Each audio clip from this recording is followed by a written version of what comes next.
The Portfolio Composer, episode 226. You're listening to the Portfolio Composer podcast with your host and coach, Garrett Hope, where he teaches you what it takes to master the business end of writing music through mindset, marketing, and business skills. Make sure to sign up for the newsletter at theportfoliocomposer.com for exclusive offers, business insights, and information not shared on the podcast.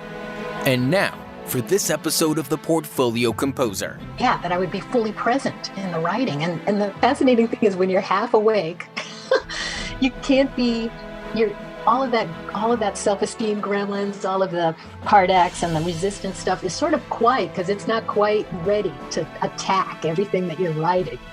So I found that I was more able to be more direct in the writing. And I think this is the most important thing for artists to sort of be able to dare themselves to open up a vein and bleed on the page.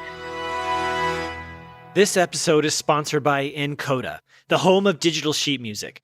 With the Encoda app, you can stream sheet music from the world's greatest publishing houses, including Boozy and Hawkes, Baron Writer, Chester, Novello, and more.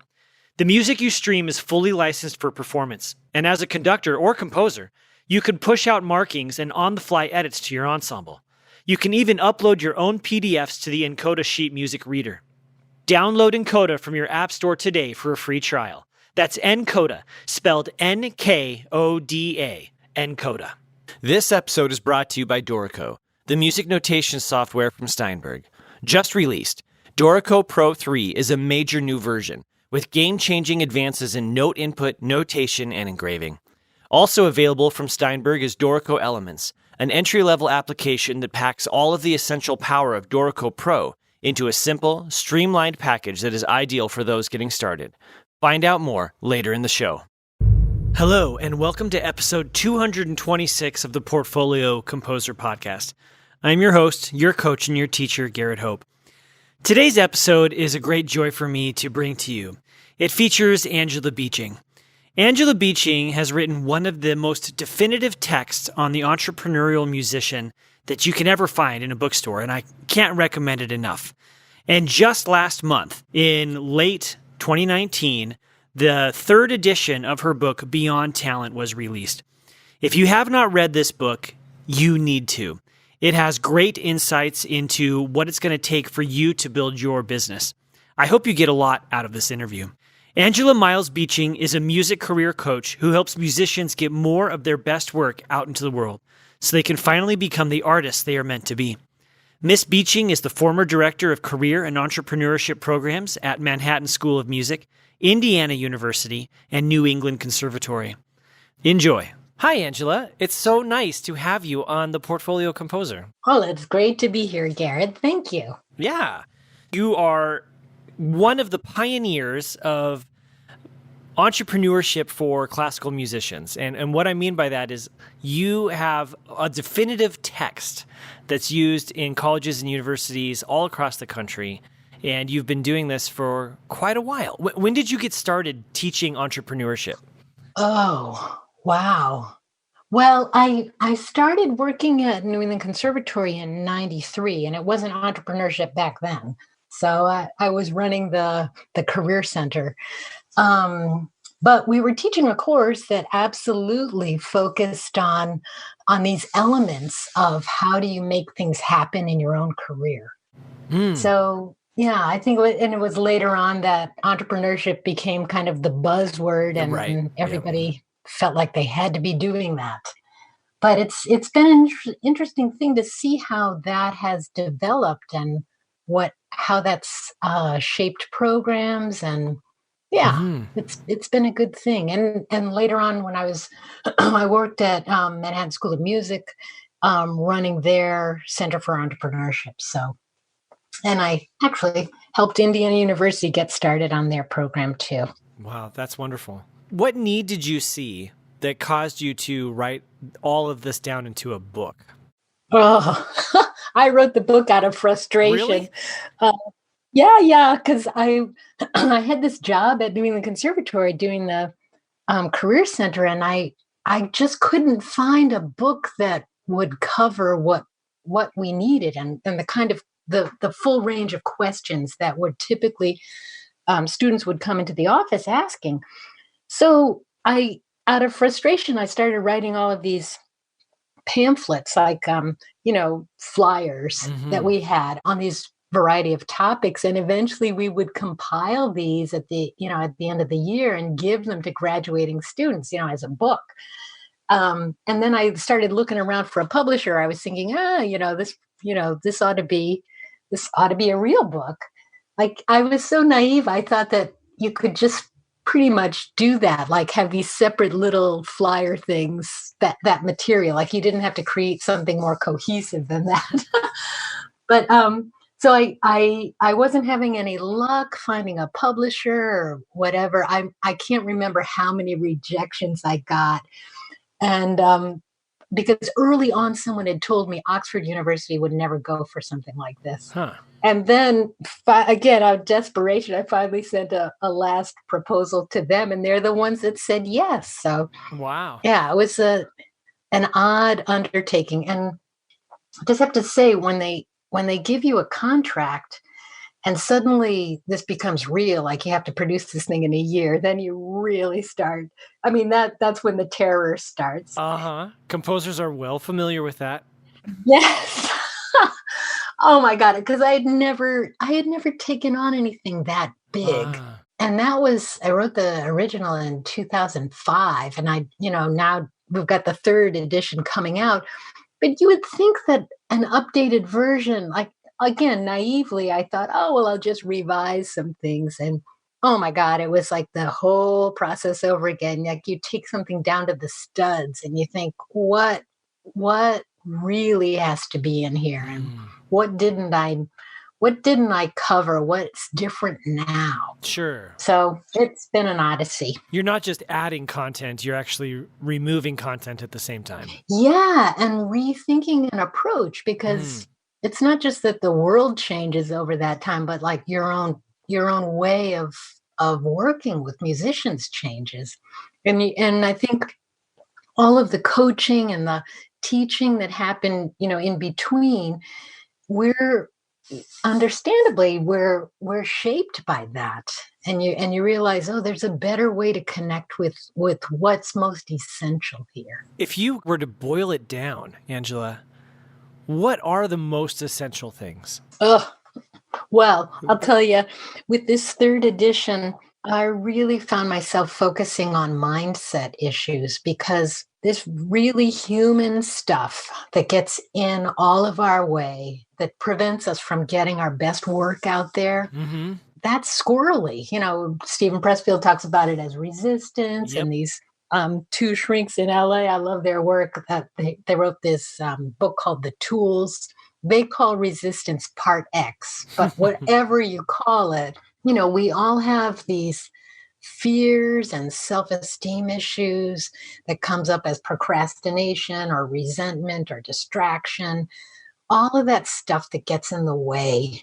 As I found, you can give people all of the concrete information needed. I mean, any of us can find this online, right? How to write a bio, how to do all of that good stuff.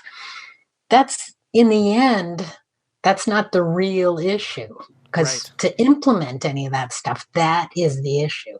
Yeah. So that's really what I set out in this third edition, to not only give the how-to kind of stuff that people needed, but this other, to dive more deeply into this other element of how to deal with resistance so that you can get the stuff done. Yes. I'm so glad you're doing that, because when I coach composers and when I'm working with musicians, the mindset stuff is the biggest thing I can see as the obstacle for them moving forward. But they often fail to see that as the obstacle. Yeah. There's this feeling like, all I have to do is get my marketing just right, or I have to get myself in the right place or whatever. And those are important, but it's so much more than that. Yeah. Yeah, it's really true. And I mean, it's humbling, because we all have these blind spots. I often tell these horrible stories of my own procrastination, because it's real. It's not that anyone has got the magic, formula and can get this right all the time. So, Right. yeah. I'm curious how you help musicians with some of these mindset issues. Let's just pick one. Let's say like goal setting, which is kind of a fundamental part of trying to determine some sort of measurement of success or what you want to achieve in your career. How do you deal with musicians and creative types who just struggle to identify what it is they really want? I think that can come up in so many different guises. Mm-hmm. I'm thinking about, there's at the other end, there's someone who has like gargantuan goal, and they're not at all clear about where they are now in relation to that goal. They're so daunted by this and so in love with just that perfect ending that they're not getting started. Yes. So at the other end, someone who can't identify an actual goal, I think what that's often like a screen for is the fear behind claiming a goal, right? Mm-hmm. Or the idea that if I choose this one, I have to say no to all these other ones. Mm-hmm. Yeah. I find that this understanding or getting across this idea that in order to make anything happen, you have to take the risk of starting something. Yes. So I think this thing about asking people to think back to a time that they initiated something and successfully saw it through. What was that like? How did they make that choice? What did it feel like in their gut? Right? Just that sense of agency and of moving forward. I find that this is so often what people want most. They want this sense of traction, that they are moving ahead. And for someone who is truly stuck, we can start really small. There are people who just need to first get a space organized where they can do some work, right? That they want to claim some time for their composing or for practicing or for whatever they need. And the first thing is to actually make space for that, mental space for it and physical space. This episode is sponsored by Dorico, the future of scoring. And we want to feature real Dorico users so you can know that real composers out in the world today are using Dorico to make their careers happen. My name's Dan Kreider. I'm a full-time church musician, so I'm typically making lead sheets is the majority of what I do, but I also arrange for just a diversity of instruments, a lot of instrumentation for full orchestra, sometimes a string group, sometimes next Sunday we're having a brass quartet. It's a pretty active schedule, always writing on deadline, always trying to get it done. Most people have something that they're using, and unless they're really fed up with it, they have a workflow. They're accustomed to it, and they like what they know.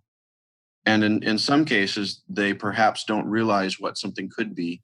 And that, I think, was my case. I had amassed a huge collection of workarounds and third-party plugins and shortcuts. And I had just become accustomed to thinking that was fine and normal. And it just vaguely started to annoy me that once I had finished the creative part of a score, I knew there were 2 hours ahead of me or so to get it looking like it needed to be. And that's honestly what sort of overcame that original entrenchment. You initially maybe adopt a program because of a particular reason, and then you find there's another reason you hadn't even considered. I initially came to Dorico from Finale only because I was tired of tweaking a score and tired of avoiding collisions. But I had not even considered something like non-destructive writing, and also just the output is bold and strong and feels very personal. Those are things that I was pleasantly surprised at. What I love most about it is that scores look beautiful right out of the box. Honestly, that is what I love the most. I can open up the score. I can start entering the notes.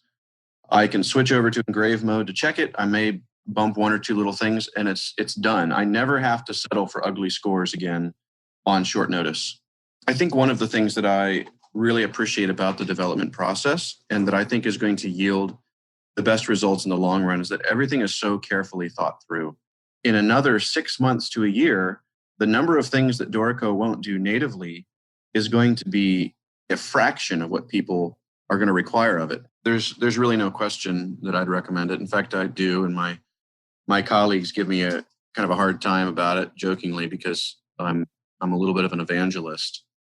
I have started offering private tutoring. That's a real interest of mine in helping users, ask questions and evaluate their own workflow and see, okay, there are some other ways that I could really trim down my time and get to the real business, which is making music. The kind folks at Dorico have set up a special webpage so you can go and download a free 30-day trial copy of Dorico. So go and do that. I have been using the program and I'm absolutely in love with it. Go to dorico.com/TPC. I love everything you're saying, but what do you mean when you say make mental space and physical space? Oh, okay. I just have to say, this is such a topic for lots of clients of mine. Mm-hmm. The first thing, it's the first challenge, I would say. This thing about how someone is using their time. And it's so common, especially for composers, to not want to have a regular schedule and to sit down to compose. And I get it, people are creative. They want the muse to strike at a certain time, whatever. They're thinking they don't want to be constrained in that way.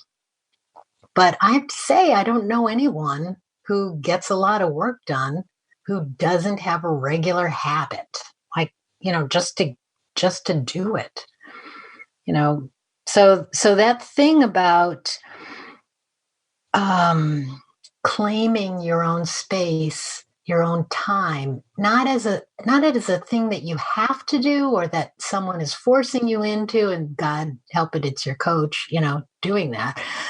But something that you say, no, I'm worth it. Mm-hmm. I'm going to use this time for me. And I just think that that's a huge thing. So for many people, me included, I kind of make a ritual. Stephen Pressfield, says a prayer before he starts writing, but I make a ritual of how to get started in the morning so that my head isn't polluted with all this other stuff. Yeah, I have a ritual too. Yeah? Tell me your ritual. Okay, first of all, I don't use my cell phone as an alarm clock. And so there's no electronic junk going on before I do any real work in the morning. And so my ritual involves a bunch of stuff. I do some Qigong, I do some stretching, I do some visualizations, and I take a walk. So it's this habit and it's a pattern that gets me into, it would be ideal if it got me into a flow state, but there's no guarantee of that. No, never a guarantee. Yeah. Yeah, I just find that by having this regular habit, this practice of orienting myself towards the work, that it's just been, it's been the best thing. I actually started this because it goes back to 2005, or before that, when I was working on the first edition of the book, because I couldn't get the work done if I waited till the end of the day, or if I said maybe on the weekend. Like that, this was not happening. And my thoughts would be so cluttered with worries and concerns and stuff after a full day of work that the quality of the work that I was doing in the evening was lousy. So eventually, even though I'm not a morning person, I found that I had to get up at 5 a.m. and I had to do this stuff in sort of a sequence so that I would be, fully present in the writing. And the fascinating thing is when you're half awake, you can't be, all of that self-esteem gremlins, all of the part X and the resistance stuff is sort of quiet because it's not quite ready to attack everything that you're writing. Right. Found that I was more able to be more direct in the writing. And I think this is the most important thing for artists to sort of be able to dare themselves to to open up a vein and bleed on the page. That thing. I'm thinking about one of my clients, who was struggling with the end of a piece, and we were talking about this, and she, I just asked her what would be the most daring version of that ending, like what haven't you allowed yourself to try in the past? Like, what would be the most outrageous version? So it was so neat because she had sort of two possibilities, like the full bore, scary version, and the more maybe politically correct. And of course, the scarier version was the one to go for. But it's so neat if we ask ourselves, like, what is the scary thing that we haven't done? So yeah, that's why I'm a big believer in that, in morning work and in having a ritual that you can count on, that is a way of saying, this is my commitment to myself. Right. It's so important. So this might be a good time for us to kind of turn a corner in the conversation. Okay. But I'm most interested in knowing, because you've been doing this and you've been helping so many people build their careers, what are some of the most common questions you encounter as people are trying to venture out? Well, I don't know. There's the presenting problem, and then there's the real problem that people have, of course, that there's always that. But I think, it's sort of like Seth Godin's, issue. It's the we think it's all about getting attention, and when actually what you want to do is find the thing that is so special and so distinctive and so you, and then start small from there.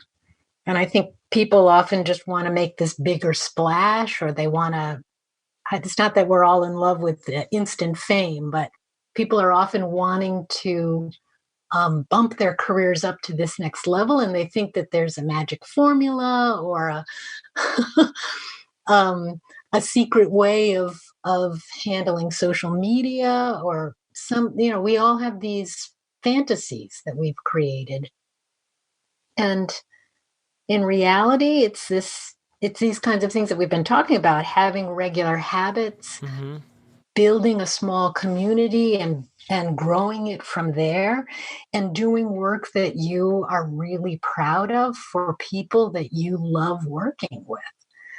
So yeah, I think that's the tough thing. There is no shortcut. No.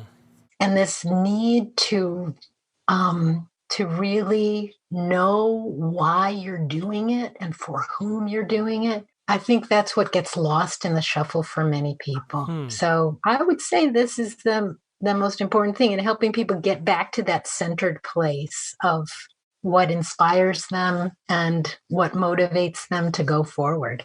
Oh, yeah. That's great. Finding the center, the motivation. I love what you said, too, about starting with small communities. Can you elaborate on that? Well, Seth Godin has this fabulous riff about starting with 10. So he uses this example of going into the subway, and if you can get 10 people to actually really listen to what you're doing, and that they would tell 10 more people and all of that.